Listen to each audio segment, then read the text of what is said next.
In the event that you find yourself in the bottom of the guard underneath a much heavier, stronger opponent, chances are they're going to try to punch you. And when they fail to do that because of your punch protection being so effective, they're probably going to try to swim inside your arms and attack your neck more aggressively. And sometimes they try to drive their forearm in your throat with their body weight behind it, making it a very serious problem for you unless you learn how to take the back from the guard. Let me show you what I mean. So from here, Hidon has me in stage 1 control, standard protection. Here, if I swim my arm inside, his best option would be to swim back inside and reposition himself safely in stage 1. The problem is if I come through with my arm and I drive my forearm on his throat very heavily with all my body weight, it's very hard for him to swim back inside. Swim back in, because my arm there's so much weight on his neck. So that is what we need to learn how to take the back from the guard for. So check it out. From here, I drive the weight. The first thing he's going to do is push my arm away and shove it across. And control here.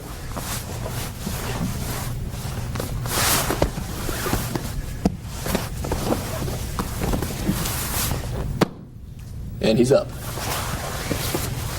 So what we're going to do in the first slice, we're going to teach you the most important step, which is how to effectively get the weight off your neck so you can start breathing, get that blood flowing. And then in the second and third slice, we're going to teach you how to follow up and achieve the full back mount.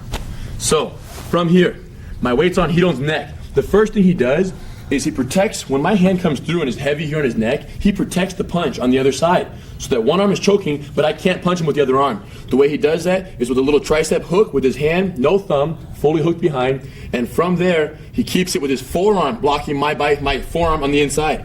So he's not using his hand to block my bicep, he's hooking it, and his elbow and forearm are what give him the leverage. From here, as I get up on my toes to drive the weight, he's going to turn his chin away from the choke. So if my hand is on this side, he wants to turn his chin towards my elbow, so to speak. And once his chin is turned and his neck is flexed for protection, he uses his legs. Look at my weight now. He uses his legs to push me away. Watch this. Look how the weight comes off his neck. It's completely off. Go back down. Here I'm heavy. It's all on his neck. When he extends his torso with his legs pushing me away, it takes all the weight off his neck and makes it very easy for him to shove the arm across and then drop me in with my elbow in the bend of his neck. Now he's going to hug my neck, lock hands over there, and keep his head close. As soon as he gets this, he wants to use his feet or use his inner thighs on my body to shimmy his hips out at a small angle, a little angle here. Notice how he did that. And now from here, keeping his head very close to mine and his hands locked, I can't pull my arm out. So his legs are still crossed. He has a very small angle between our bodies, and his body is slightly out underneath of mine, and he can control here until he has the opportunity to climb up, which we'll show you in a second. Now, one more time. So from here, chin is turned. As soon as the person swims through, turn your chin towards the elbow and block the other hand for protection. From here, look at how Hidon uses his legs and then pops the elbow with that hand so he can pull me in and then hug my neck immediately. Because remember, once you shove the arm across, the attacker, the bad guy, is going to want to pull this hand out. But now his head is too close. Now to give him better control and to make it easier to hold the head and arm control, look at what he does. He uses his inner thighs on my body. He uses his legs to shimmy his hips out that way. Now his head is very tightly positioned against my head, and he doesn't want to do that. If his head lowers, my hand can slip out too easily. So keeping the head close is vital in the overall control of this technique. Okay, let go for 1 sec. From here, when you're hugging the neck right here, hug the neck, the hugging hand, the hugging arm is palm up in the grip. The other hand comes up and grabs palm down. This is very important. Hugging arm, palm up, top hand, palm down. With that in place, you can hold very tight, and notice how he's not using his thumbs. If you were to use his thumbs, use your thumbs please, like that, it's much easier for the grip to break. So we're coming over the top, lock, palm to palm, no thumbs. Like that. And from here, he's just controlling. Whoever is on the bottom, go ahead. When I extend away, make sure you don't push the arm underneath your arm. The reason you might do that is because of the pressure on your neck. You get a little excited, you get a little nervous, and you push so hard. Okay, it's important that you understand that your legs are protecting you. I'm safe right now. My neck is fine. So slowly push across and do not put it underneath the arm. Put it right here by the neck. The funny part is it's actually easier to put the arm, to shove the arm across by the neck. But like Hidon's saying, because of the fear of the choke, it's almost instinctive to want to shove it under your armpit. But when he gets here with the head and arm control, if the arm is under his armpit, look at how easy, hold the head please, I can pull my whole arm out. But if it's here, and he has the head and arm control, I can't get my arm out, okay? And that's why it's so important to properly position your arms around the neck. So, let me do this one time by myself.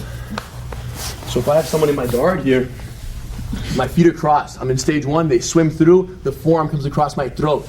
From this stage 1, with the forearm in the throat, I start to block his other arm to make sure he can't hit me. And I use my legs to extend the opponent away, and as the weight comes off my neck, it's very important to use your legs, because if you don't do that, the weight is so heavy on your neck that there's too much friction and you won't be able to push the arm across. You won't be able to shove it across for that head and arm control.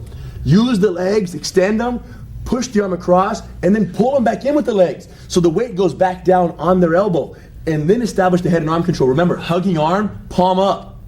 Other hand, support arm, palm down. Once the head and arm control is good, here, work your hip angle a little bit. Shimmy your hip angle so that you're sideways, and now you can effectively control the head and the arm until you move on to the next step.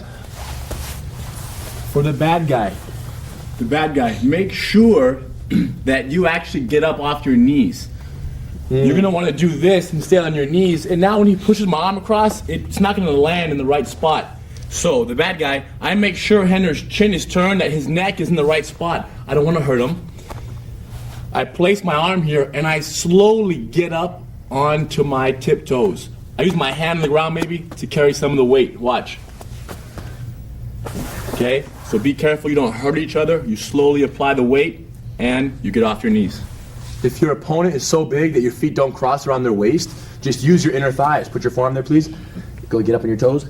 If he's here, I just use my thighs and I push him away anyways. Look, just my extended legs make it work regardless. Now, pop the arm across. Look, the palm, shove it across. And then quickly pull him back in and hug. This hand goes right over the neck, hugging palm to palm. Shimmy, shimmy. Now from here, keep your arms tight, keep your head close.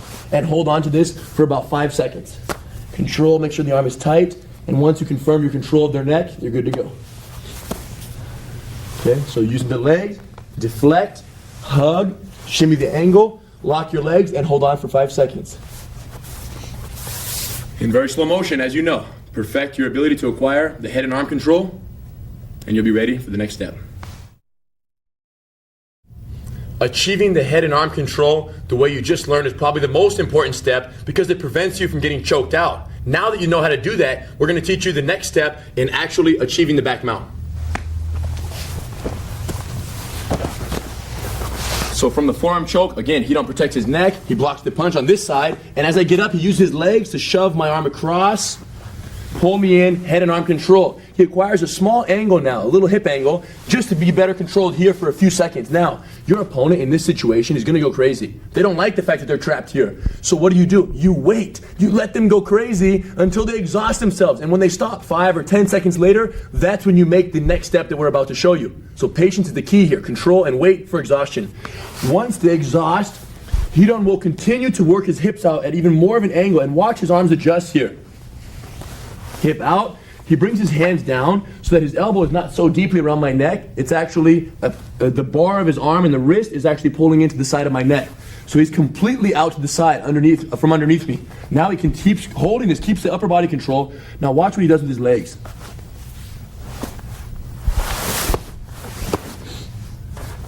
And now he's acquired the effective angle, the angle necessary for him to then be able to climb up to my back. So achieving this angle, chopping my leg and getting it inside is what we need you to perfect next. Check this out. Chin sideways, I drive the weight. He blocks the punch, he uses his legs, he shoves the arm across, he drops me back in. He gets the head and arm control. From the head and arm control, he works a small angle initially just for control. And this is where you wait. This is where you keep the control tight, causing your opponent to exhaust their energy. Now, once they do, and you're ready to move on, Hidon's going to use his foot on that side on the ground to scoot his hips out even more. And watch the arm adjustment here. Watch the arms come low. They drop down so that his wrist, the blade of his wrist, is in the side of my neck, but his hands are still locked in the same way they were in the first slice. Now, keeping everything here very tight so I can't pull this arm out no matter what, Hidon is going to flatten his leg on the ground on this side. Watch his leg on the ground. Now, because he has upper body control and because his leg is flat on the ground, when he pulls here and extends here, watch what's going to happen to my knee and my body. Slowly, please. I flatten out. Once my body gets flattened out, I don't like being flattened out, so the attacker's going to get up to their knees. Now, Hidon's leg is inside my legs, which is the most important detail in preparing him or setting him up to be able to take my back in the next step.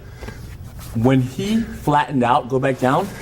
As he goes back to his knees, notice my knee, it comes up with him. My knee does not stay straight, it does not stay out there. It bends, and here it is. The final position of this bottom knee is right in front of my knee right here. So if Hidon's knee's in front, he's good to go. If his knee is too deep in the hole right there, he won't be effectively prepared or set up to take my back. So from here, knee is bent. Let go for a second. Look at this positioning here. Look at his positioning. He has the upper body control here, hugging palm up, knee tight here, elbow tight, everything's controlled, and this leg is still draped over my back. But this knee right here is bent inside my leg. And that's the key. One more time. So now we're acquiring or achieving the angle. One more time here. His chin is turned. He uses his legs. He shoves the arm. He pulls me in. He acquires or achieves the initial head and arm control. From here, he works the small angle for control. And now, once I exhaust myself, that's the key, the exhaustion. He puts his foot on the ground. He scoots out even more. Watch his arm adjustment. Boom, it dropped. You saw it. Now it's tight from the side here. And that gives him great control to be able to flatten his leg on this side, stretch my whole body out.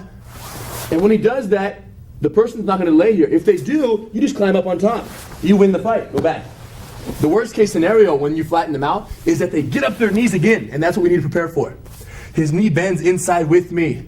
When he's doing this, his inside knee is bent, his arms stay tight the whole time, and his top heel is biting my waist. And this control is vital. Look at that, he's off the ground. That was nice. Why is this leg so important over your back right here? Good question. If you don't do anything, I'll just step right over and mount. So from that angled position, it's that top leg biting my back that really gives him the control to prevent the attacker from advancing their position. Okay? So very important. By myself, check it out. Starting in stage 1 punch block series. Swim through forearm choke. Use your legs, extend, pop the forearm as you block the punch. Shove the forearm across and pull them back in. Head and arm control initial. Work a small angle so you have better control in the initial position. From here, after the exhaust, work more. Put your foot on the ground and work more of an angle.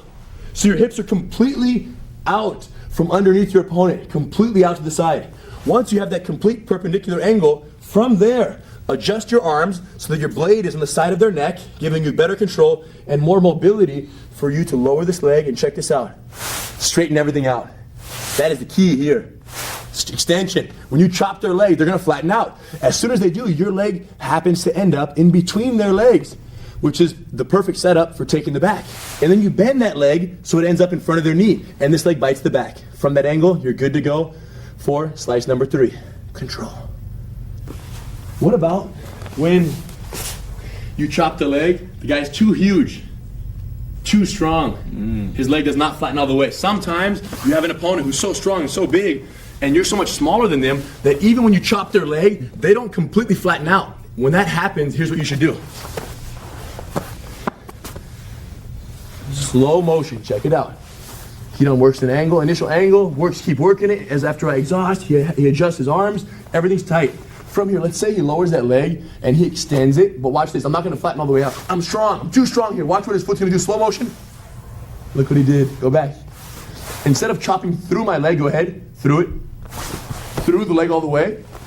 If I'm too strong, when he extends his leg, go ahead, it's too strong. Watch what Hidon does, he retracts his knee and puts it inside the hole.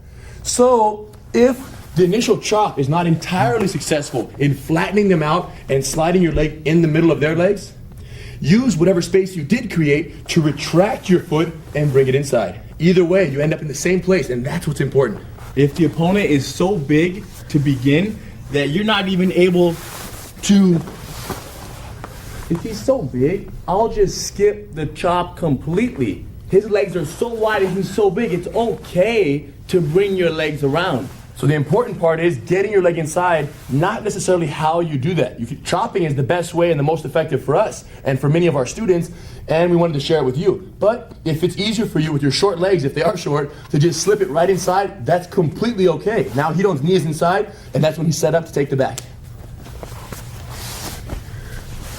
With your partner, from the guard, start in stage 1, swim through, incorporate the first slice, head and arm control, angle, exhaustion, and then more angle, and adjust the arms for that chop to that angled position, that perpendicular body position, which is so important in actually taking the back. It's time to strengthen our reflexes in the execution of the taking the back from the guard technique by combining it with stage 5 of the punch block series. Watch this. Starting from stage 1, holding close right here. I want the top person to stand up and throw some punches from here. Once he gets up, he's gonna be a little relaxed, so I'm gonna kick him away to stage 5. From here, some small movement. Let's get some movement here. As he moves, I flow with him, using my foot to guide me, making sure to keep him safely away. Now, I want him to grab the leg and go for a rollover. He's gonna pull the leg, I roll and I block, one on each side. Go back down, he grabs the other leg, pulls, and I block. After a few rollover techniques, the person's gonna drive their weight straight in. I'm gonna hold and then drop them. So stage 5 movement, couple rollovers, and then stage 5 to 4 to a quick drop. Back to stage 1. Once we get back here, I want this person to be smarter. Swim through with a forearm choke. All of his weight's here. I use my forearm to block his bicep over here, legs to push away, redirect the arm, pull and hug immediately. Remember, when you first grab, scoot your hips out just a tad so you have better head and arm control. From here, test my control, please. He's gonna pull, I'm gonna stay tight. No rush. Now, it's time to work more of an angle. Adjust my hips even more, work my arms down so that my wrist is now, the blade of my forearm is now near his neck. From this full perpendicular angle, I'm gonna drop my leg and kick his leg straight while pulling his neck. As soon as he bends his knee, I bend mine. Now, from here, one key thing to remember, let's rotate even more, is you don't want your bottom foot, look at my foot here. You don't want this bottom foot to grapevine their ankle. You do not want to hook their ankle because that limits your get up potential. Keep your toes in the middle on the ground. So my leg is in the middle here, not grapevining his leg. Now, from here, hold tight until I feel ready. Hug the back, tuck the bottom elbow, full get up, hand out, and sit low. Lock my over under, and then keep control. And if you want to throw in a rear naked choke, I won't get mad. Stage 1. Here, Hidon has me wrapped up. I throw a couple punches. I get angry. I get up, but I'm kind of halfway committed. He kicks me, gentle on the kicks. Be very easy on each other's knees. From here, let's get some movement. He moves with me. Slow motion, stay on his back. Small movement. Then he lets me grab the leg. Throw his leg. Slow motion. Remember, when you pull a leg out of the way for stage 5 during the rollover technique, make sure you pull and you step forward so they can block your body right after you pull the leg. Now, from here, other side, I'm gonna grab this leg and rip it straight across. Watch his rollover, his tight core. Core stability, quick block on my hip, replace the bottom foot with your bottom foot, come back, straighten back out. Now I'm driving my weight, so what does he do? He quickly lets me back in. As soon as he can, he wants me to pull into stage 1. From here, keep the control tight. I swim through and I drive all my weight on his neck. Forearm block, extend, shove, and hug. Look how quickly he works a small angle and how his head stays close to mine so my arm is completely trapped. Now, slow motion, foot on the ground, shimmy the hips out, adjust his forearm, look, his head remained close the entire time. Now that my arm is trapped, watch him chop the leg. Full extension, my leg slides right over, he bends his knee right after, and he stays here. Now I'm trapped, he reaches around, hugs the back, elbow tuck, and watch his shoulder. Remember, most common mistake of all time, get up on your elbow. Just trying to do that first. This might work in practice, but it's not gonna work in reality because it takes too long and you're too off balance. So elbow to your belly right here, your gut, your ribs, and then watch the get up on his shoulder. Then the hand goes out, then the hooks go in while he adjusts his body. Notice how low he is now on my back. Head to head, now over under, and we're good to go. And if the person tries to stand up, you remember what to do. A little bit of hip pressure, sink the choke immediately. So that by the time they get up, they're already passing out and going down to the ground. Reflex development drill. Work those combinations, couple rollover techniques from stage 5, work your movement on your back. And remember, in stage 5, as soon as they attack you or they rush you, you want to block their hips to stop the initial punch, but as soon as possible, you got to bring them in to stage 1 because that's where you're safest. They're using the most amount of energy, and life is good.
This technique is the prime example of making the best of a worst case scenario. Here you have a much larger opponent on top of you with his forearm across your throat trying to choke you, kill you, smash you, whatever.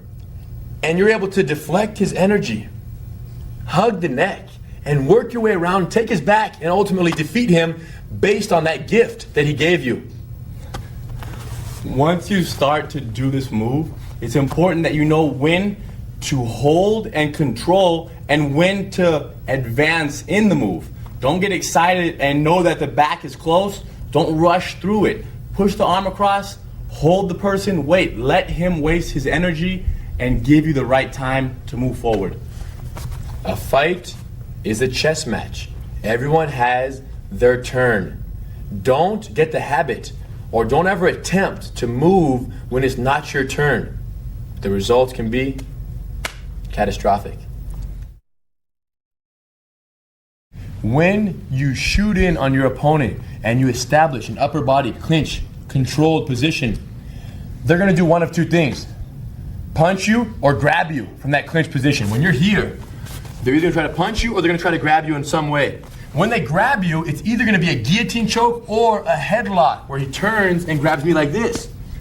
And because of this, we're going to tie these two together in this reflex development drill. So starting with one person shooting in, establishing a clinch just casually, and then this person creating either the guillotine scenario or a headlock defense scenario. No problem, either one is fine. So I get here, he then creates the headlock. From here, remember, hold the back of the waist with your one hand, work your perpendicular angle, brace the front knee, adjust the setup step, and when you step in the middle here with this foot, you sit right behind your foot and pull them down with the back hand. Step, pull, and go right up to the modified mount. Nice and low, hands out. Hito will establish the clinch. Boom, and from here, what if I do this? I push it over and I wrap his neck. He immediately grabs my wrist and hugs the back. I pick up, he works the angle, chop and walk. Look how gentle the placement is. Very, very controlled. Why is it so controlled? How is it so controlled? Because of the shuffle step he takes after the chop. Then he comes in and holds my shoulder, drives the neck until I let go, gets under this, spreads his base for the side mount control. So again, starting from the clinch, now Hito could possibly get me in a guillotine here. Boom, immediately wrap me up. I quickly grab this wrist. The quickness with which I grab this wrist will determine how much effect the initial pressure has on me. So grab this, pull, and tuck your chin right away. Hug, he picks me up, work the angle, chop and walk. Very controlled landing. Hand on the ground, stabilize. We're in the choke. And then of course now we could switch, have he don't do the standing headlock defense, and then keep rotating back and forth. Because these two techniques happen in a very similar scenario, which is the clinch. It's very important that you know when to resort to one over the other. Perfect this reflex development drill, because in the moment you might not have time to decide. It has to be instinctive.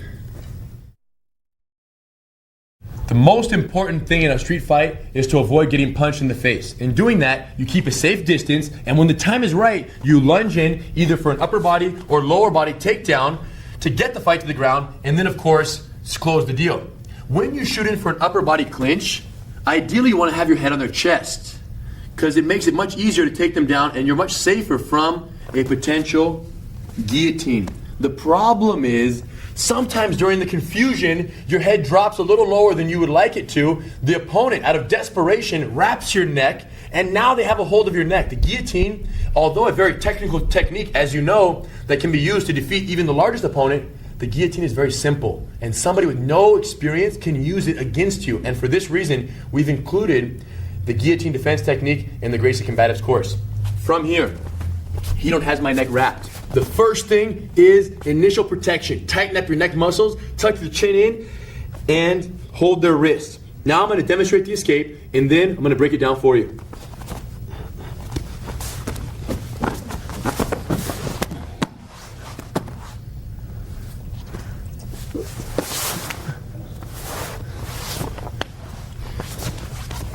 So here's what's going on. You clinch. They wrap your neck. You didn't ask for it, but it happened. You grab a hold of their wrist immediately. If this is the choking arm, my hand on the same side grabs his wrist and pulls it down to my chest so he can't choke me from here. At the exact same time, I tuck my chin in and I hug his back. This other arm over here, the free arm, goes over his shoulder and hugs deep around his back. If he's wearing a shirt or a jacket, you can grab onto it. It doesn't matter. But for now, I'm not going to. As soon as he begins to apply pressure, watch this. 1, 2, 1, 2. I'm clear. Sound check is good. He can't choke me if I have the wrist control and the back hug. So this initial positioning is probably the most important detail to survival. Now, once he tries to choke me, watch what my legs are going to do. I'm going to jump to the side angle. Which side? The side opposite the choke. If he's choking me on this side, my legs go around the corner the other way. Check it out. I go this way. And that's very important. If you mess that one up, you messed everything up. From here, the back leg is going to serve as a chopping mechanism on his knee, on the back of his knee. Once I use my knee to chop his leg, this hand pushes his shoulder down. My arm shoves his shoulder to the ground. So chop and shove, buckling his body. As soon as he buckles, I'm going to shuffle this way to control our descent. Once we land, keep my hips very low. If I stay too far forward, I might get rolled. With my hips low, roll me out. My hand is out, and I'm too bottom heavy for him to roll me right now. Now, this hand, watch this. Sneaks across his throat. I grab his shoulder. Let me just demonstrate. I come in right here, I hook, and now I drive my forearm like a paper cutter, slicing through his arteries and the front of his neck. From this slice, all we're looking for is to get some respect and to get him to let go of the guillotine choke that he has in place. Once they let go, I slip my head out, I lock the side mount. So it looks like this. From here, I'm holding his wrist still with this hand. Now I come through, I grab his shoulder, I put my weight into his neck, and then I let go immediately. So I'm not actually trying to submit him with that forearm choke. I'm using it to make him let go of the choke and then establish my side mount. It's not effective enough for a full submission, but it is effective enough to, instill some fear in his neck and get some respect. One more time from standing.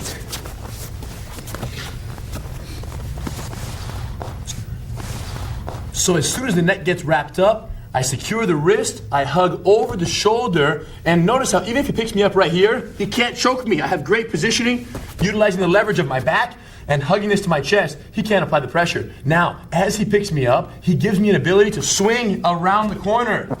I use his energy, his pickup, to reposition my body off at the side angle that is so important in making this defense work.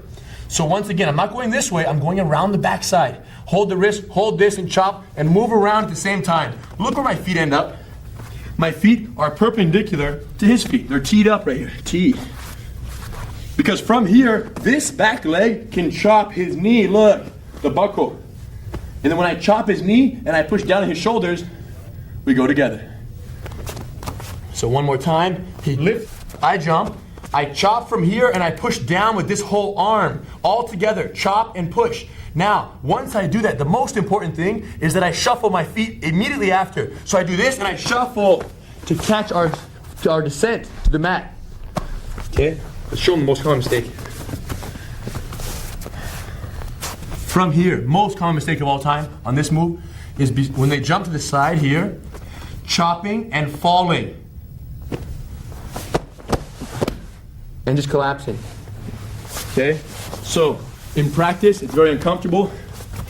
And in reality, it's not very controlled. We want that control if it's at all possible. So chop the knee. As soon as you do, I'm going to demonstrate by myself.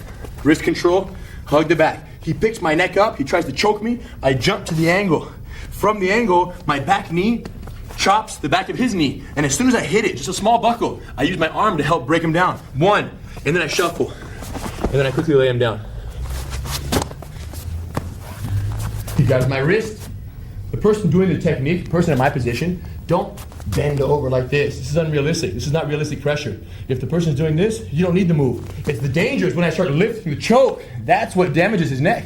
So in reality and in practice, when you grab the guillotine, hold my wrist please, hug the shoulder, I want the attacker, the simulating bad guy, to pick up. And that also gives him the energy he needs to move around the corner. He don't have this perpendicular angle, and when he's ready, chop and buckle. Look how he moves. Look at his leg movement, so swift to the side position. So chop and shuffle. Look at his hand right here. If my chin is turned this way, he doesn't want to choke the side of my jaw. It's not very effective. He gets his fist, goes under my face, pushes my chin the other way. Now his hand sneaks under my chin and hooks my shoulder. That is the anchor point for the drive. And that's very painful, making me let go of the neck, and he comes under. Of course, let's say your opponent, let me have the headlock, the guillotine here. Let's say your opponent is too stubborn and their chin is so tough, they're not giving you the neck. Of course, your other option is, to elbow them in the face right here, elbow them in the mouth, elbow them, hold my head and knee me in the face right here with this other knee. You can easily stick back and hit them in the face. So any one of those will cause the person to let go of your neck to protect their face. The blade in the throat is just the easiest one to practice and kind of the most gentle and friendly. It's good. As the bad guy, when Henner holds my neck and I hop around, he stays in his original foot positioning to allow me to achieve the side angle.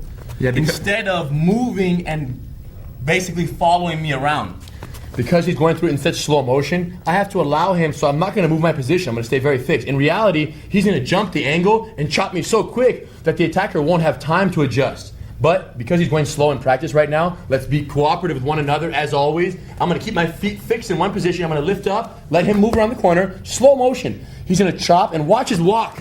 Look at that. Look how he places me on the ground. So gentle. Hand down. Notice how when all this is happening, Hidon is still holding the wrist with this hand. The hand that's holding the wrist around his neck never releases until he's out of the guillotine, because that's his final little protection piece there. That's his little last wall of defense, last line of defense, is it keeps the wrist off the arteries. So keep that in mind. So by myself, one more time. I'm caught in the guillotine. On this side, I grab the wrist. If I'm being choked with the right arm guillotine, I hold the wrist over here. I hug the shoulder on the opposite side. As they pick up, I work to my angle. I jump around. From that angle, I chop the knee and I buckle them with the upper body. I help fold them so the body buckles backwards. As soon as it buckles, shuffle, shuffle, hand. The hand that was hugging his back goes on the ground to help stabilize and break the fall. As soon as you land, stay low, hold the wrist, and then scrape your forearm underneath their chin, hook the shoulder, get that blade, that scissor, that paper cutter effect on their throat, and when they let go into a side mount position. You're gonna feel like you wanna let go with the other hand, for sure. Everybody puts both hands out. So the person who's doing the choke, if when you're doing it, you feel your partner release your wrist, start to apply pressure from right there. From the bottom of the side mount, and let them know that they shouldn't have let go of the wrist, for sure. And although the forearm, when Henner slides his arm across my throat, this is not the most effective submission, but it is extremely uncomfortable. So he slides the arm across very slow, And when I'm in my position right here, I let go immediately. Yeah. Sometimes his body weight might pinch my hands in between our bodies. Which makes it hard to let go. So Yeah. tap with your foot maybe. Tap with something. And because of that, this person goes slow because I might have my hands trapped. So he's looking for me. And most importantly, the person getting choked, tighten up your neck muscles to give you that extra, control. There's a problem people have with this move. Stand up, please. One difficulty people have, especially shorter people, against a taller person doing the choke, they have trouble acquiring the angle, getting the base, chopping the knee, and walking down very controllingly. That's the best way to do it because of the control you have. There is kind of an emergency option to this technique that I want to show you guys, but I don't want you to practice this one unless there's a very padded floor to practice on and unless you've perfected the first one in very slow motion. And that is, he has me in the guillotine. And remember, the circumstances are, I can't do the first one. If I could do the first one, I always would choose that one. More control. But sometimes when Hidon and I are training and he gets me in a guillotine, it's hard for me to get that angle because he's picking up so high, I can't effectively chop the knee here. So in this situation, using the back foot, I hook the leg and we're going to the ground together. So I hook his leg and I hold his leg off the ground between my legs. And we land flat down. Okay, his butt hit the ground first and then he rolled to his back. I still have his leg hooked from here. So it was a full takedown, leg hook, flat to his back. It's a pretty hard landing. Now, watch this. The top leg steps out. Then let go of the bottom leg and go to your knees. And you're there. So the primary difference is this one is a less controlled. You're hooking the leg and you're falling like a tree. Where the previous one, you're working that angle, you're chopping and walking each other down. Much safer to practice the first one and much more controlled, which is the ultimate goal in the fight, is to establish control. So only if you can't do this modified chop and walk down should you come in and do the leg hook where you slam down a little more aggressively. Only in that situation. Anything else? Let's try it. In slow motion with your partners, perfect this one, and we'll throw it into a reflex development drill. Let's perfect the guillotine defense technique by incorporating it in this fight simulation drill. Starting from a standing situation, aggressive opponent. I'll be the aggressor, measuring each other from here. I step towards him once or twice, and when I throw my heavy punch, he don't shoot in quick. Boom, as soon as he gets in, I quickly shove his head down, and he lets me wrap his neck up, cooperatively wrapping it up. Now I choke, he jumps to the side, chop and walk.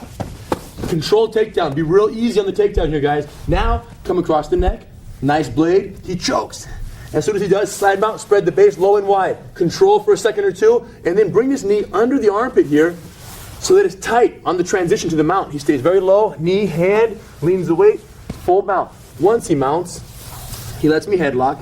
We're gonna do a cooperative rollout. Rolling all the way out.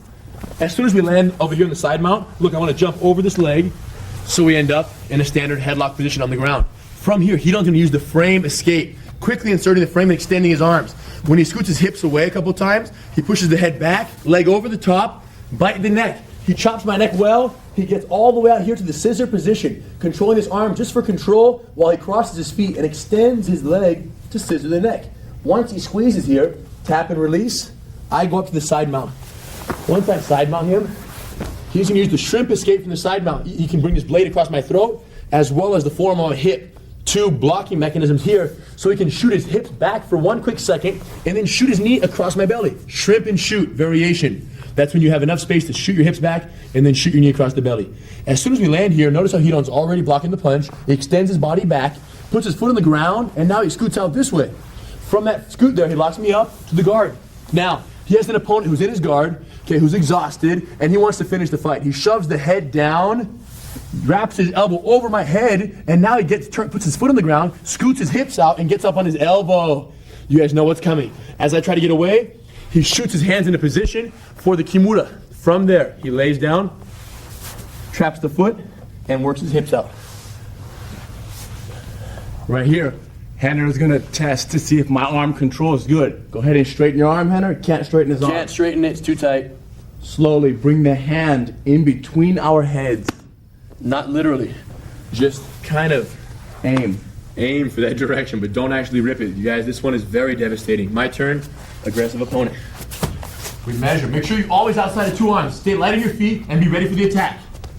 He comes at you, shoot in, clinch. From here, he wraps the neck. I'm gonna let him. he wraps the neck. Grab the wrist, immediately touch your chin, and hug the back. When he chokes, watch the little jump. Which way do I jump? To the side opposite the choke. This way. Don't mess that one up, because if you do, it's all over. He does it, I move. Look at the chop with the back knee, right in his knee, and I buckle with this. Moving him down. From here, hand on the ground, stay low. Bring the arm across. As soon as he lets go, drop into the side mount. Spread your base and stay low. Check my base a little bit. I'm good. My knee comes in. Stay tight here. If you can't get your knee under their armpit, if their elbow's in, it's okay. You still do the exact same move. This is ideal, but it's not a make it or break it detail. Just make sure you keep your hips low if this happens. And from here, your opponent might try to roll you head over heels. If he does, put your hand out, because his elbow serves as a great wedge. So make sure you're ready for it if he activates it.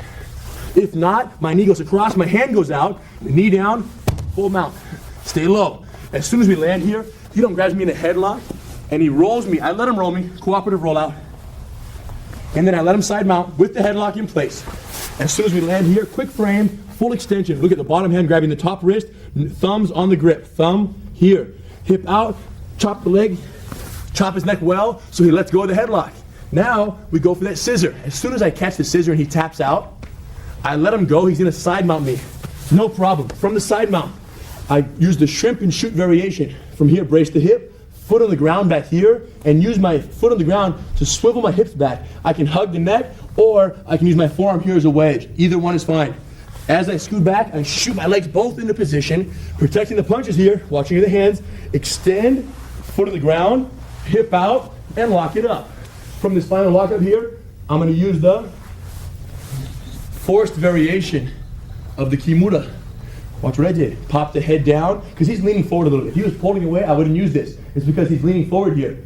I pop it and I wrap it. Now my foot goes down for a small swivel so I can get up on my elbow. Once I do, I shoot my hands into position here. Rotate. So when I get up, if his elbow's on the ground, when you get up here, if his elbow's on the ground, no rush, just wait. Eventually he's gotta wanna get up, and that's when you shoot it in. Double wrist control, nice lockup. Hold it to your chest, lay down, trap the foot and swivel out, or use your leg on the back and swivel. And then lock your legs tight, keep the arm bent 90 degrees, and then windshield wiper effect. Done deal. Go real easy on that pressure.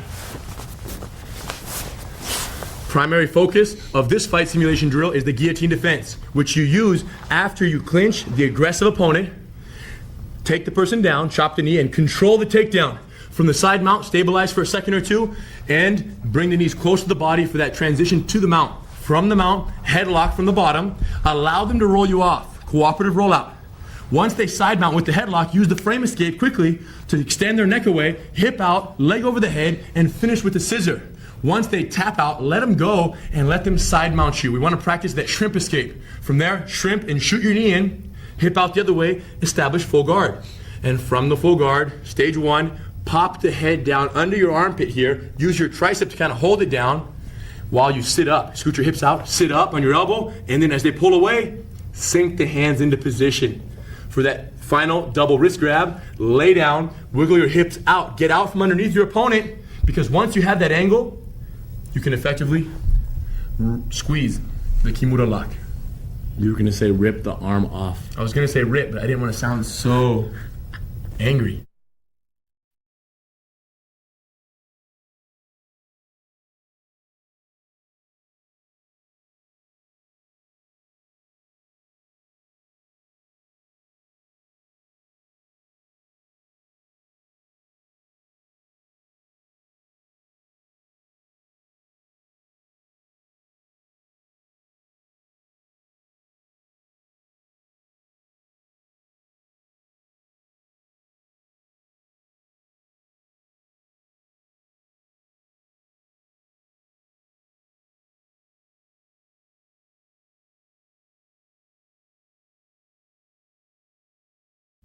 It's time to throw the elbow escape from the side mount into a fight simulation drill. Check this out, starting with the conservative opponent from standing up. Measuring the distance, I'm gonna step towards Hidon in slow motion. Measuring, measuring. Now remember, against a conservative opponent, if they're not throwing punches at you, what do? You time your entry during one of their steps. So when I step towards Hidon now conservatively, he steps at the exact same time, protecting his face. Once he gets in, he wraps me in the clinch. From here, he keeps his hips closed, and because I'm trying to punch him in the face, he's gonna lower a level and use the body fold takedown. Hands out and go to the full mount. As soon as he mounts here, he stays low. From here, cooperative roll off. We're rolling off to the guard, no problem. Stage 1 control. From stage 1, top person throw a couple punches and then sit up to stage 3. From stage 3, knees up, protect, and the top person can't hit, so they get up and they back off because they realize they can't punch from here. Now, stage 5, follow them as they move. Moving with them. Always keeping the front leg, following them, favoring the top leg, the up leg. And now from here, rollover technique. He don't rolls, blocks immediately, replaces the foot, and comes back. I back off, he retracts the leg again. This time, on the rollover technique, I want the person who throws the legs out of the way to achieve the side mount. So he's gonna let me. I'm gonna pull it. Failed rollover technique, he lets me side mount. From the side mount here, relaxed. Now, top person, you're gonna mount. Knee drive variation. So get on your knees, slide your knee across the belly, and as you do, it's gonna create the perfect opportunity for Hidon. He's already inside my knee here, waiting for it. For him to do the elbow escape. Turn, trap the other leg, knee comes through, full guard. Once he locks me up, throw a couple punches, and then I'm gonna swim through. Boom, boom. He holds the head, works his angle for the arm lock.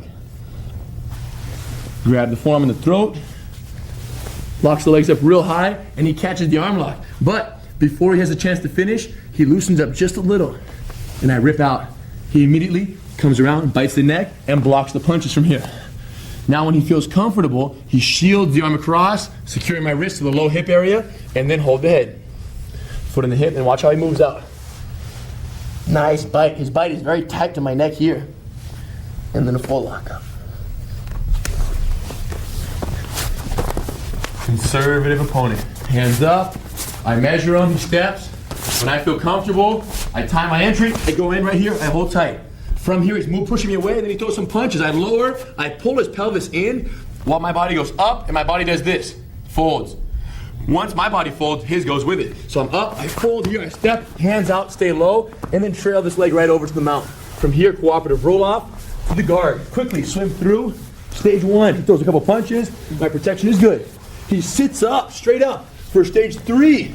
I hold him here. Now, as soon as he realizes he can't punch me, I should let him back into stage 1. But I take 1 second too long, and as a result, he stands up and backs off. When he backs off here, I wait. If he's too close, I kick him. If he's further away, I move with him. Now, from here, he's gonna grab my forward ankle, roll me. I'm gonna block the first time. The first time, you're gonna succeed on the block. Come back to stage 4. Now he backs off again. This time, however, when he rolls my legs over, I'm gonna let him side mount me. So from here, he throws it. I let him achieve the side mount. No rush. Now, which mount attempt are we gonna use? The knee drive variation. Watch how as I tuck my elbow over here, elbow inside the knee, my leg is flat. When he mounts, watch when I get out, his knee's gonna touch down, and my back leg slips right out. It's gone. Trap the foot, turn the other way, slip my other knee out. Notice I'm aware of his hands at all times. And now, foot on the ground, hip out this way, and lock him up. Swim through, make sure your hands are always inside the punches here. Now finally, top person is gonna swim through with the forearm drive on my chest or throat. And because he's not putting all of his weight on it, it's an arm lock situation. The difference between an arm lock and taking the back from here is how much weight is on the arms. If he's putting all his weight, I would deflect and take it. But it's not all his weight. He's on his knees, he's relaxed, his hands are in here, maybe he's trying to punch. So I hold the head, I work my angle, I come in front of the neck, and I bite the legs up. Right as I catch him here, he doesn't like it, he pulls his arm out. I quickly retract and bite my legs. When I did that, my hip stayed up the whole time. I kept my leg biting his back, and then I brought this one over the neck. As soon as my legs lock here, pull the arm across. If he's punching, I respect the punches. My arms are inside, no rush. Keep my legs tight. Now, shove the arm across, hold the head, foot in the hip, move it out, bite, grab, full lockup. Nice thigh pressure here. And then squeeze. So in slow motion, starting from a standing situation, conservative opponent, a few steps forward, make sure when you back up, it's like you're drawing that person into you. You're kind of bringing them towards you. You're acting like you're scared, but you're really not. On the 3rd or 4th step, lunge towards them, and as soon as you shoot in and establish that clinch control, get low, control their waist, and as they try to punch you in the face, body fold takedown. Take them to the ground, hands out, slide your knee over to the mount. from the mount. Stabilize, but then allow for the cooperative roll-off. We're falling to the guard. From the guard, stage 1, stage 3, and then the bad guy's gonna get frustrated and back off. While they're standing over you, move in stage 5, follow them, and when they grab your leg and throw it out of the way, do a rollover technique the first time. The second time they do it, allow them to pass by your legs, allow them to side mount, so you have a chance to practice the elbow escape from the side mount. They're gonna try to drive their knee across the stomach, you're gonna escape, put them in the guard, they're gonna swim through, you go for the arm lock, low variation. From that arm lock, when you catch it, let them rip their arm out so that you know what to do, and so you have a chance to practice the transition to the triangle. And then once you have that final lockup, watch the punches, shield the arm across, and lock it up all the way. Okay, nice and slow. Fight simulation drill, primary focus, elbow escape from the side mount. In this reflex development drill, we're going to tighten up our reflexes in the execution of the elbow escape from the side mount by combining it with taking the back from the guard. So, elbow escape from the side mount, we know we have 2 variations. We have the knee drive and we have the high step variation.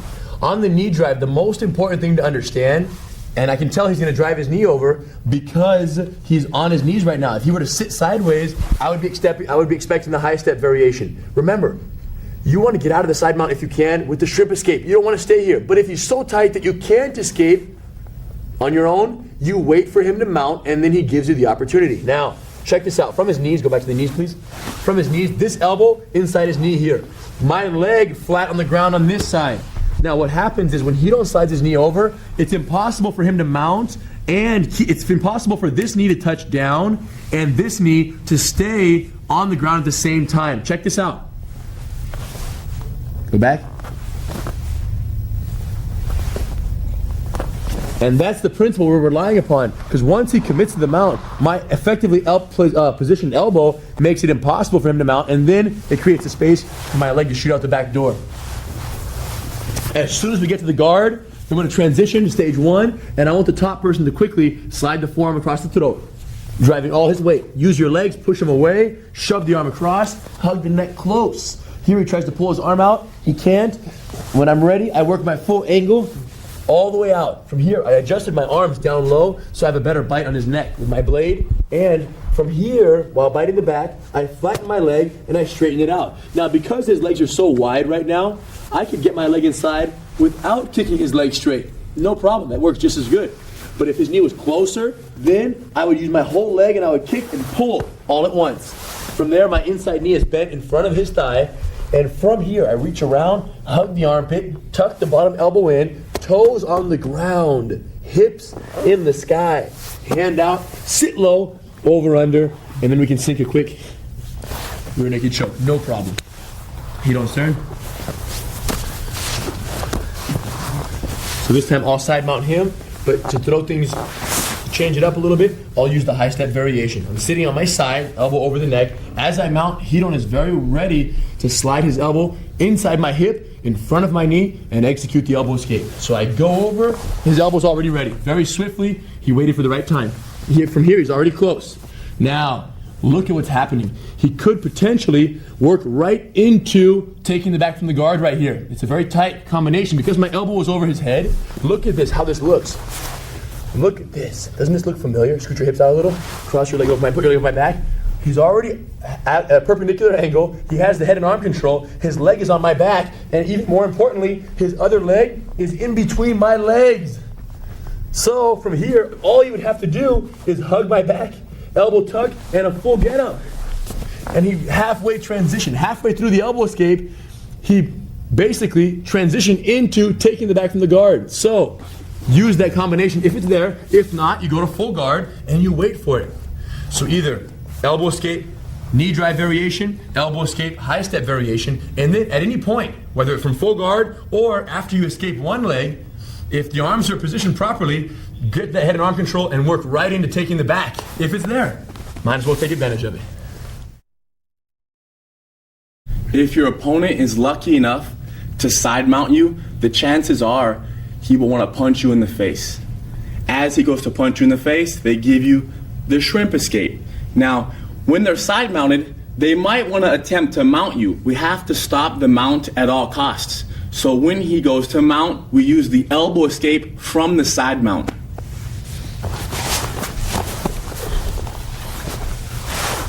There are two ways someone can mount you. One is they can drive the knee over your stomach, and two, they can high step over your legs. Right now is when someone drives their knee over your stomach. So I'm here.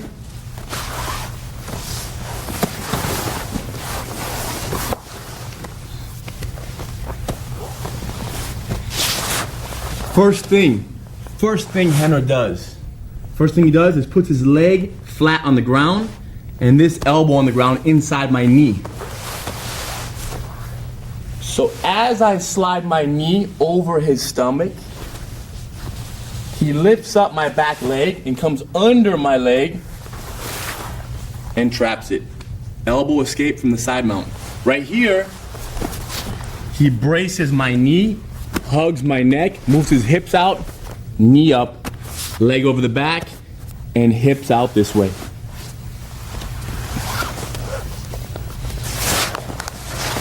And once again, the two most important details. Your leg is glued to the ground, completely glued to the ground. And this elbow right here, inside the person's knee. I slide my knee over his stomach. As this knee right here approaches the ground, that knee becomes light. He lifts it up, comes under my leg, and traps my foot. Hugs my neck to stay close so he's not punched in the face. Right here, go ahead and brace my knee, moves his hips away, and his knee is now up. He puts the other leg over my back and scoots his hips out to the side of the trapped foot. Ends up in stage 1 of the punch block series. The timing of this technique, one more time please. The timing of the leg lift here is probably the most important detail. Side mount me please. And one other detail here is this hand over here can be around their neck, keeping them close. Just in case you try to pull a punch right here, I can start to grab his arm and kind of hug right here if I needed to, resort back to, protection or a punch protection positioning, and then of course the side mount shrimp escape. So hugging the neck is one option here. Another option is to have this hand here under their back and around their torso. Also okay. If they're laying heavy on you, that's okay as well. So whatever feels comfortable for you is fine. The key details, however, are on this side. My leg being flat and my elbow inside his knee is extremely important, because if it doesn't happen, if my leg comes up when he don't mount, watch what he's gonna do. His hook goes in, his leg goes under my leg. Go back, please. So having the leg flat makes that impossible because there's no space to go under. Having this elbow inside his knee is important because if I lose his knee, come inside, if his knee goes inside my armpit, I can't use my elbow to pick his leg up. So both of these here together are the make it or break it detail or details. As he slides his knee over, check it out. My knee is flat on the ground. Right here, his knee is still kind of heavy because he hasn't fully committed to the mount yet. It's still kind of weighted. Now, as soon as he puts his knee on the ground, this one becomes light. So the key for this technique is being sensitive enough to wait and be patient enough to wait for when they fully commit to the mount, at which point their knee becomes much lighter and you shoot your knee out. As soon as you do, watch my hips turn. A little turn, trap. Once you have one foot trapped, you turn the other way and you work. Now sometimes their elbow stays on the ground right here. You could possibly lock them up right here, scoot out, and maybe take the back for those of you who learned it. Otherwise, if this arm slips out, we go back to standard control of the head, just so that we can work the other side, brace his knee, hip out, and shoot your knee through to establish full guard. You probably have noticed that this move has the same name as the elbow escape from the mount. It's the exact same principle, using your elbow, your forearm, to pop one leg, slide under, and then of course switch sides. So a lot of the principles are exactly the same, but the most important difference is the timing of when you pick the leg up off the ground. So he don't slide the knee across my belly. Look, I wait, I pick, and I shoot. Go back. If he fully mounts, go ahead and fully mount. As long as he fully mounts and my elbow remains tucked and my leg remains flat, go ahead, get up in the mount. Mount, knees up, sit up a little. If he's fully mounted and I have my elbow in and my leg flat, there is still hope for my escape. So the most important thing is not to rush your escape, but to make sure these two, important details are never lost. These two elements of the technique here, so that no matter what, even if he fully mounts me, I can still do the move. So elbow in, leg flat are of the utmost importance, and of course, you could incorporate your fish hook and your heel drag in this technique that you learned in the elbow escape. Okay. Notice Henry's body, like I said earlier, his hips are turned sideways. And sometimes your leg, it looks like it's flat on the ground. But go ahead, turn it sideways. Bend it a little bit. If he's relaxed right now, my heel might still be able to slip in. So Henry might lift his hips up a little bit to kind of put the weight right here on this knee. So the weight's on this foot and this knee. My hips come off the ground half an inch, so the weight has to all go to my knee, making it much harder for him to slip his leg under my leg. When I step over, I try to get my heel under his knee. Go ahead. I actually test it to make sure. Right now he's testing to see if my leg's flat enough, and it is. So he can't get under. Now watch the elbow shove, little nudge, pop the knee out. As soon as, look at the abdominal, that lateral crunch here. It's like I'm curling my body to make that happen as well. So there's that. It's this. And as soon as the leg pops, I trap it, turn, start to hug his body, and shoot my other knee out. I can hug here, I can hug here, as long as I'm close. Once my second knee is out, I scoot out the other way, and I get my full lockup.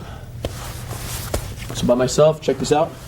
From here, I'm down, person's on this side. I hug him close, I flatten my leg. Now remember, if you have a choice, you always want to escape using the shrimp escape to get them to the guard as quick as possible. But if that doesn't work, then you wait patiently until they create the space you need, or when they transition to the mount, they give you the opportunity to escape if you're ready for it. And here's how you get ready. Elbow in, leg flat. As he mounts, my motion is here. This forearm shoving the knee and my leg sliding under. Look at that. Look at the body movement. I'm not just doing this. I'm going down, my body folds. It all comes together.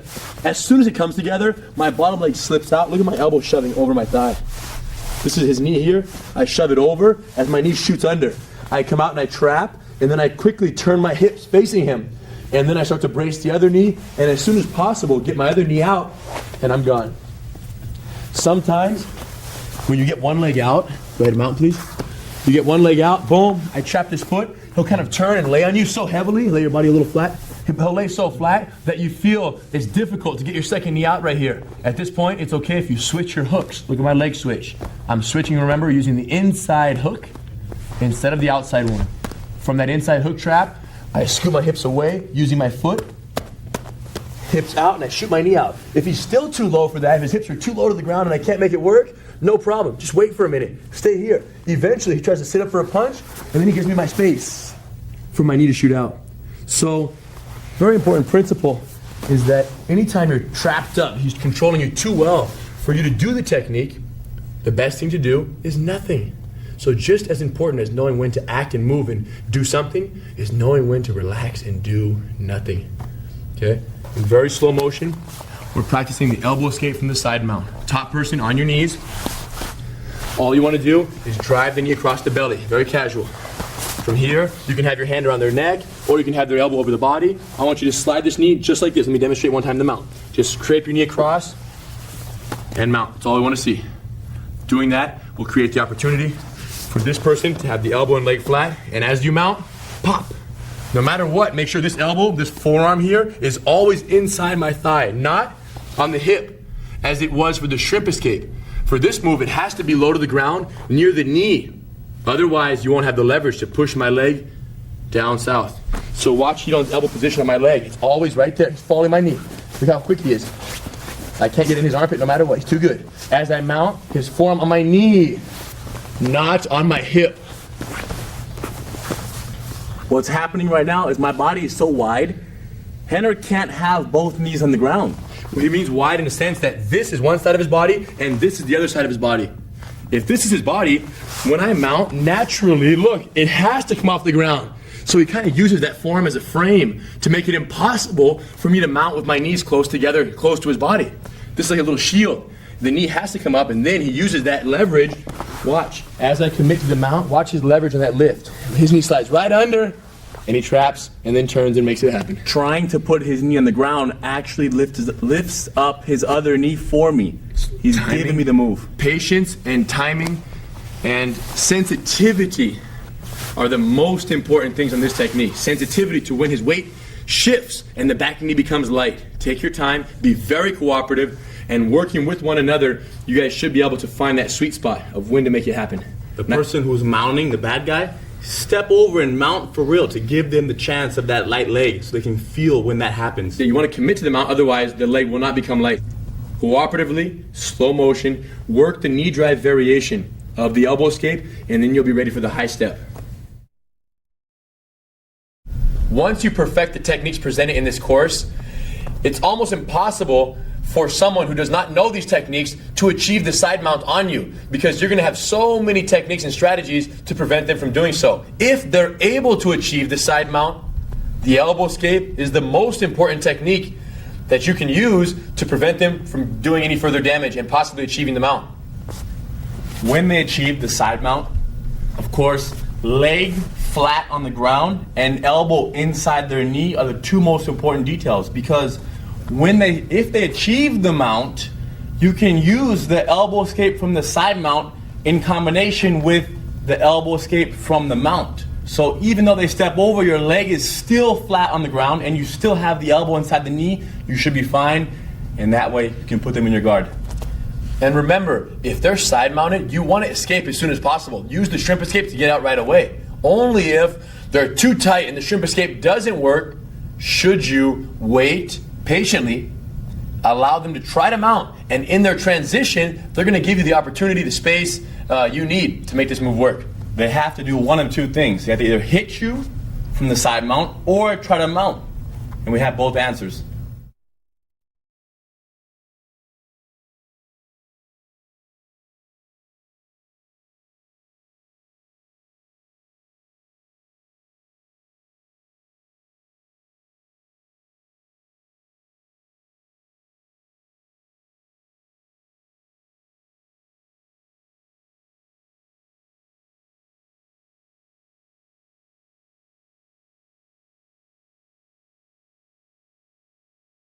Let's learn how to take the back in the context of a real fight. Watch this. Starting from the bottom of the mount, this fight simulation drill, I want the top person to mount with hooks in and hands out. Hidon is going to use the elbow escape, mount escape. He's going to pop the hook out, use his foot to push my other foot. As soon as he does, I'm going to keep my knee very heavy. I don't want him to get out. So my hips come up a little bit and I put the weight on my knee. What can he use? The fish hook. Watch his opposite toes. Full pickup and shove the knee to the guard. And as soon as he traps one leg in the half guard, he hugs the neck, he works the full guard. Brace his knee right here, hip out, bring your knee up. Leg over the back, block the punch, hip, cross. As soon as we get to the guard, I want the top person to drive that forearm in there. Be very determined to get your weight on the neck. Turn your chin sideways for protection. Shove, pop, and hug. Foot down, hip, scoot, move your arms. Drop the leg, sweep, hug the back, tuck the elbow, get up. Over, under, nice and tight. As soon as you get here, I want the person on top, let's imagine if the bottom person doesn't want to roll. They just want to try to stand up. Put your hooks in, put a little bit of hip pressure, and immediately sink the choke from here. As soon as the choke is completed from this kneeling position, I want the top person to drop off, just fall off, go to guard. Back to the guard one more time. Now this time when I stand up, I'm going to stand up over him with my hips very high, which is going to create the perfect opportunity for Hidon to use the double ankle sweep kick variation. So my feet are going to stand very close to his hips. Watch how I get up. 1, 2, slip out, watch his feet come in, all together. And now he pushes. He stands up in base, and now if I try to sit up, he pins me down in circles. Immediately landing on the side mount, nice and low.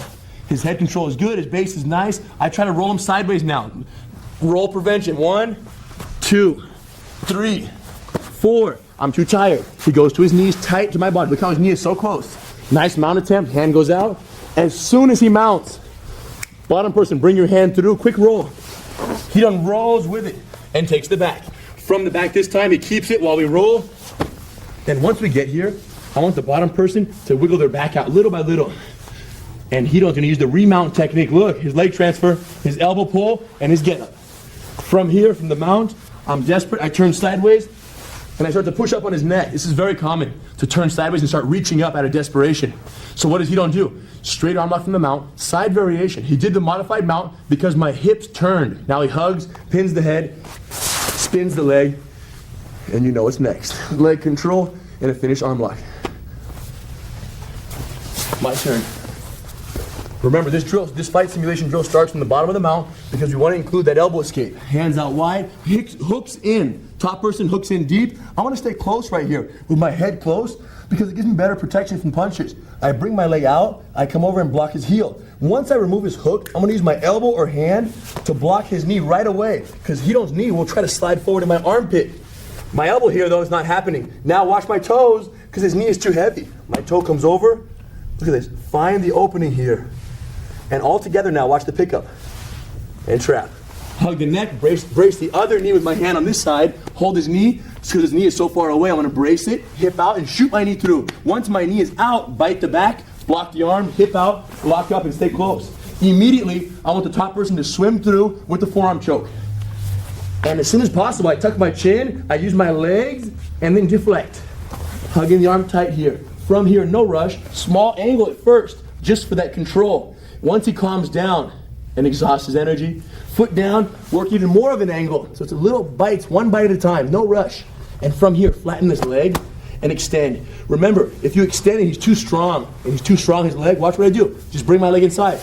As long as my leg gets in the middle, I'm happy. Now from here, hug the back. The whole arm goes around the corner as deep as you can. If they have a shirt or a jacket, you're allowed to grab onto whatever you want. Grab it, it doesn't matter, it's all street. Now, once you grab a hold of whatever's there, tuck your elbow in, toes down, shoulder down, hip get up. My knee is out for base on this side. Now my hand goes out, and I sit low, lock the over under, and from here, if he tries to stand up, I do a little bit of hip pressure, 1, 2, and I squeeze from right here. Be very careful on the hip pressure so you don't hurt your partner's back in this position. Real easy on it. Boom, boom, and then squeeze. As soon as you catch, you know what's next. I just fall off. To guard, punch, punch, punch. Stage 1, immediate stage 1 control. And now from here, he's gonna work his way standing up right over me. As soon as he starts pushing my chest away with his hands, both of my feet come in, and I launch him back. Double ankle sweep, kick, variation. Now, as soon as I throw him, watch my get up. I fold to one side, hands down, jump up. And of course, he might try to sit up, and then I pin him to the ground. As I circle, making sure my legs go real wide. Lock him up here tight. If he tries to roll me, hand out, foot out. All the while, my hips are very low. Once I stabilize here for a moment or two, and he exhausts, I bring my knees inside, and I sit tight. From here, this knee is gonna creep across his belly. 1, hand out, head forward, and now drive my weight over and mount. As soon as I mount here, he comes through to his knees. Now we take the back, and from here, roll again. As he rolls, this is when we lose the back and go for the remount technique. He starts slipping away, and now is when I retransfer back to the mount, tuck my elbow in, come back up. From this final mount position is when Hito turns to his side and reaches up desperately. As the hand comes up from my throat, hug it or grab his wrist, it doesn't matter. As long as you keep it close to your chest. Pin the head, invert this front leg, and step around nice and low. Leg control, slow pressure on the arm lock. Nice and easy. So remember, we're starting with the elbow escape from the mount. Most fight simulation drills start standing up, but I want to make sure to incorporate that essential mount escape. So we start down here. Remove the hooks. Flatten one leg, and then if his leg is too heavy, use your toes for the fish hook to pick his leg up and place it in your half guard. Trap it, turn it, and full guard. From the full guard, top person quick forearm choke. You're going to deflect it, control the head and arm, work your angle until you chop the leg and have the opportunity to climb up on the back. Remember, during that technique, to take your time and let your partner exhaust while you have the head and arm control. From that position on the back, you're going to do a quick rear naked choke. Immediate pressure. As soon as you do, you're going to fall off to the bottom. Let them throw some punches from stage 1 again, but this time they're going to stand up. And when they do, you go to the double ankle sweep, kick variation, because their hips are so high. Once you knock them back, stand up in base, get ready to approach the side mount, clear their legs out of the way, or pin their chest down. From the side mount, lateral base, side to side, prevent the roll, hand and foot, and then transition to the mount, nice and tight. From the mount, they're going to quickly roll to their knees. And when they do, take the back, over under, roll around with them until you start to lose the back mount. And then what do? Remount technique. From the final mount position, when you get there, they're going to put their hand up, side variation of the straight arm lock.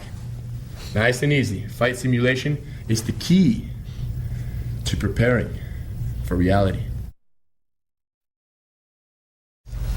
The guillotine choke is a no-brainer. Wrap someone's neck and rip it.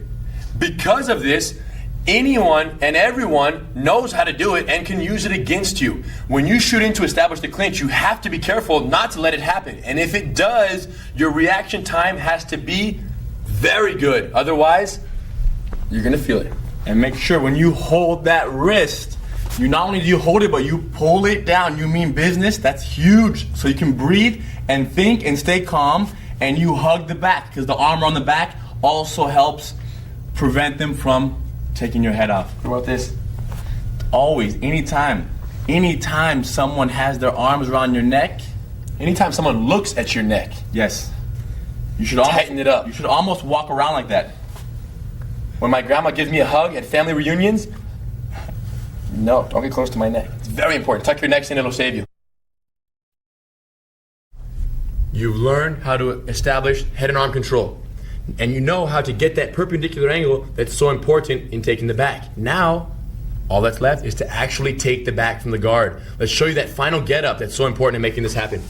So from here, Tito's in the guard, I'm in his guard, I drive, he shoves the legs away, he pushes the arm across, he establishes the head and arm control. From there, he stays close until he works a small angle. For exhaustion, I can't get out, his arms are very snug, his head is close. He's not wasting all his energy, but he's holding me snug for protection. Now, I exhaust, he's still here, kind of desperate, the attacker, and now Hidon works even more of an angle, foot on the ground, hip out, adjust the arms, and now watch the leg chop, flat leg, extended. I get over, he's in the middle. He's in the middle of my legs with his knee completely bent this way. Now, it's time for the get up. He's gonna demonstrate it one time, and then we're gonna show it to you in detail. Watch his hand switch.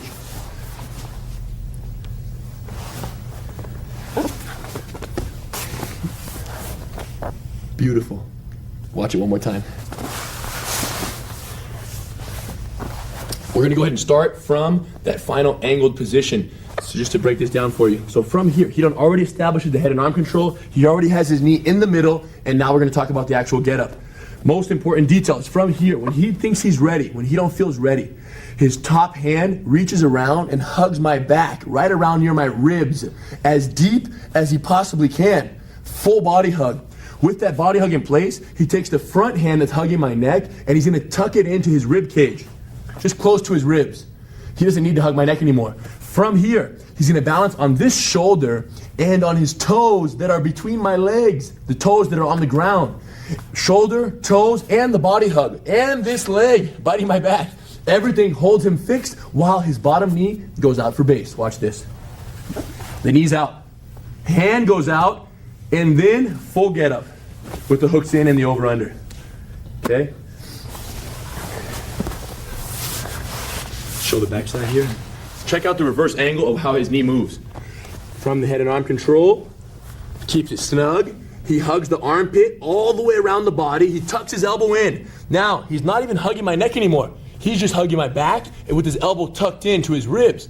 Now from here, holding onto my body with his leg and his arm, watch this. Staying on his shoulder, he's gonna get up on his knee. His knee is out. Go back down, show him a couple times. Look at just his hips are lifting up so that his knee can go out. And he does that by balancing on his shoulder and his toes. Go back.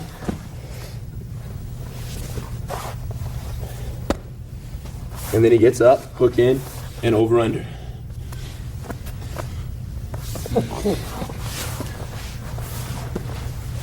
The most important part for you to understand is how Hidon's getting up on his shoulder and his toes so effectively. Hug my back, please. Tuck the elbow in.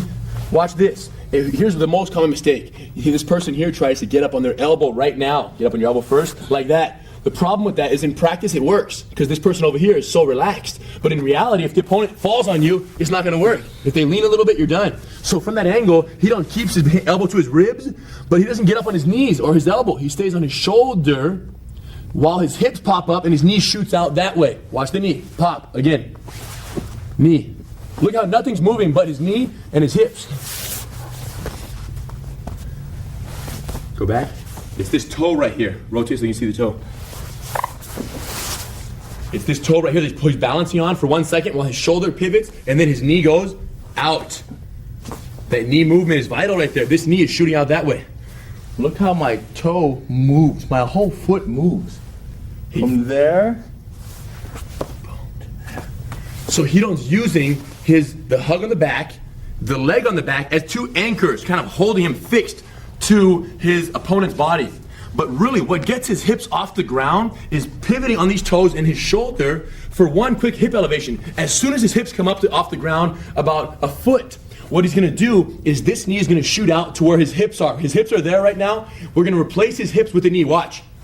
The knee's there. Go back down. But that's the vital piece here. Balancing on the toes so the knee does that pivot. Go a couple of those, just roll back and forth. One. Again.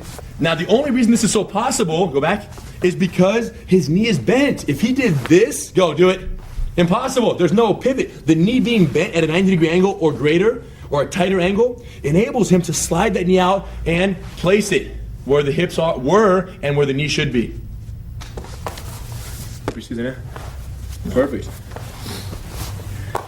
So lay down one more time. So from here, forward, chin in, drive the weight, use the legs, shove the arm across, hug the neck, stay close, work a small angle for initial exhaustion control. Now, when he exhausts, foot on the ground, more angle, super control here, nice neck control, his wrist control is beautiful. He's gonna use the leg to flatten me out, chopping me. If I'm too strong, he brings it inside. It doesn't matter, as long as he gets it in. And now his inside knee is bent very tight so that he can help him get up to his knee when he needs to. He hugs the armpit. Look at the order of operations. Leg in the middle, hug the armpit, elbow to the ribs. Now, let go for a sec. He's completely on his side right now. Look at his shoulders. You see it. He's not here. He's here. Now, that's going to give him the leverage. Watch him be on his side. Watch his outside knee pop out. He is out. Now watch his hand. Now he puts this hook in.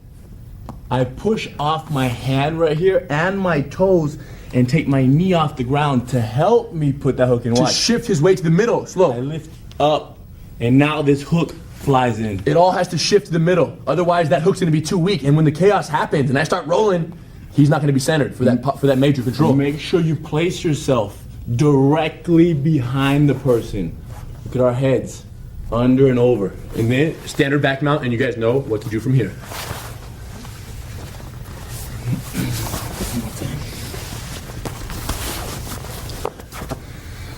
This move, right now, it's very slow, very controlled. My head is up, foot down. I have the beautiful angle.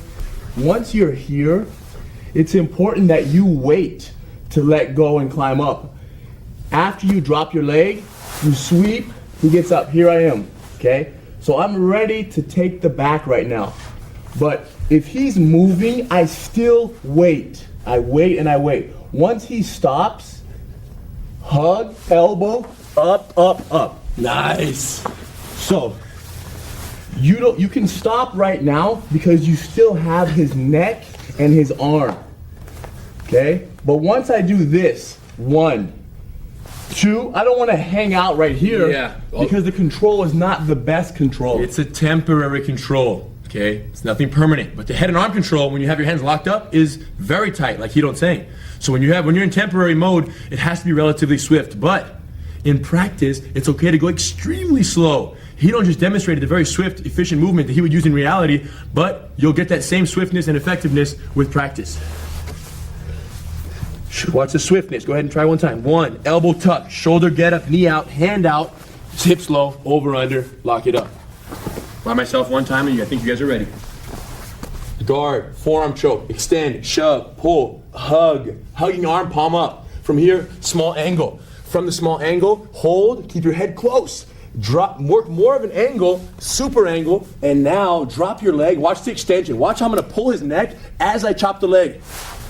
He steps over. My leg is in the middle, but I bend it. After I extend, I bend my leg. Now my leg is over his back. I'm at this angle. Now I'm ready to climb up. And remember what Hidon said. If he's going crazy right now, I stop and I wait until he stops for 1 second. When they do, hug, elbow tuck. Watch the toe get up, shoulder get up. The knee is out. My base is there. My knee came out. Now, hand, push up, and sit low. Over, under, rock and roll, rear naked choke. One secret detail we should show you guys, which is when the guy is super heavy. Get my guard, please. Watch this. Boom. One time, one of my uncles was fighting a guy who was so much bigger that once he acquired or achieved that head and arm control, he had it very tight right here. And he started to work his angle. He put his foot on the ground. He worked even more of an angle. The top person was so big that he posted his outside leg and just laid flat on my uncle's body. And from here, he couldn't climb up because the guy just was laying on him. But watch what happens.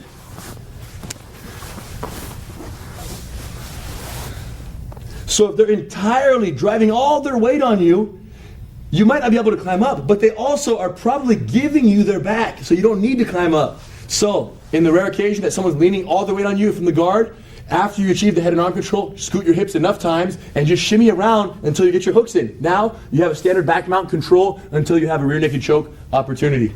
So, ideally, you want to learn how to climb up very efficiently. But if they're leaning on you, they might be making your job a little bit easier because you don't have to climb up. They're laying on you, they're giving you the back. So, practice the get up.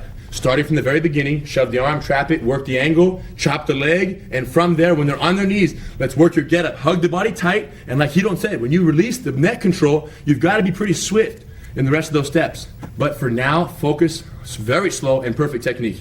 The bad guy, make sure you always test to make sure that they have your arm control, so you can't free your arm from the head and arm control. And also, when you're on your knees and you're going to support their body weight, be strong on your forearms and knees. Actually get up, because in reality, the person's going to want to get up off the ground. Taking the back from the guard. Perfect this slice, and you'll be ready for reflex development.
The most common way somebody will mount you is usually the knee drive variation.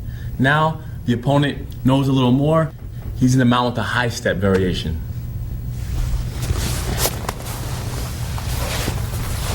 So from here, I sit on my hip. I'm on my hip. I'm going to throw my leg over and mount just like that. As I mount, it's the same move, watch.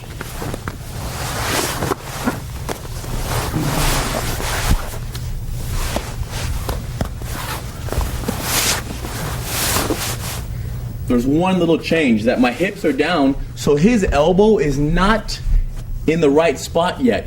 But as I step over, my hip lifts up and Henner's elbow slides underneath me. And then as my knee goes to the ground, he continues with the elbow escape.